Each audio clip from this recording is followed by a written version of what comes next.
Listen to the story, The Turning Point by Dr. APJ Abdul Kalam. I remember my teacher, Sri Shiva Subramanya Iyer, who taught me in class 5. It was he who sowed the seeds of a vision in my life.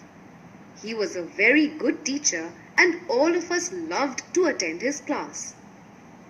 One day, he was teaching us about a bird's flight. He drew a diagram of a bird in flight and explained how it creates lift. He also explained how it changes direction while flying. For 25 minutes, he lectured us on things such as lift, drag, and how birds fly in formations of 10, 20, or 30.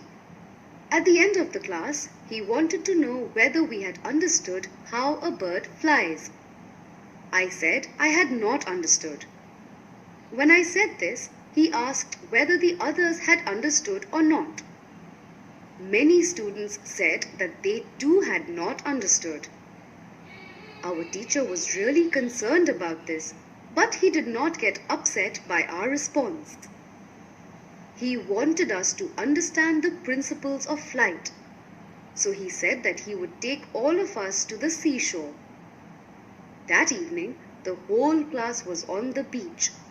He drew our attention to the seagulls flying in formation.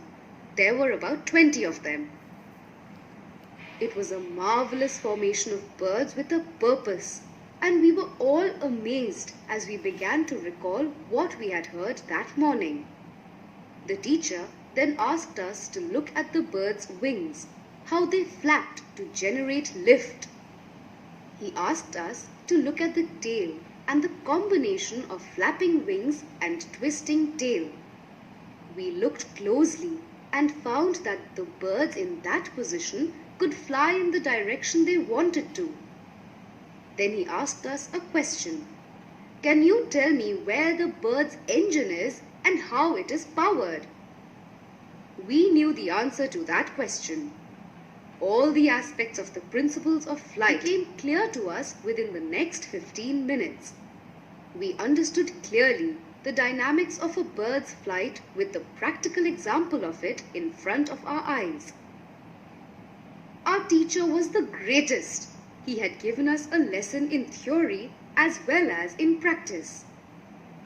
This is real teaching and learning, I thought to myself. For me, this incident was not merely an understanding of how a bird flies. That evening on the seashore of Rameshwaram, I decided that I wanted to study all I could about the concept of flight. At that time, I did not realize that eventually I would move towards the study of the science of flying. It was my teacher's lesson and the flight I had witnessed which inspired me to move towards this goal. Then one evening after class, I asked Mr. Iyer for advice. I told him of my interest in further studying the science of flight. He patiently explained that I should complete Class 8, go to high school, and from there to college and take up the study of the sciences. This advice and the lesson of the flight of birds really gave me my mission for life. So when I went to college, I took up physics and then went on to study engineering at the Madras Institute of Technology.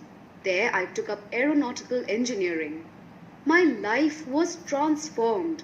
I became a rocket engineer, an aerospace engineer, and a technologist.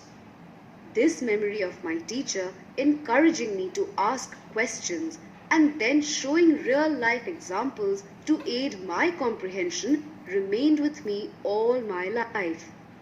After all, it had proved a turning point in my life. It initiated and eventually shaped my profession.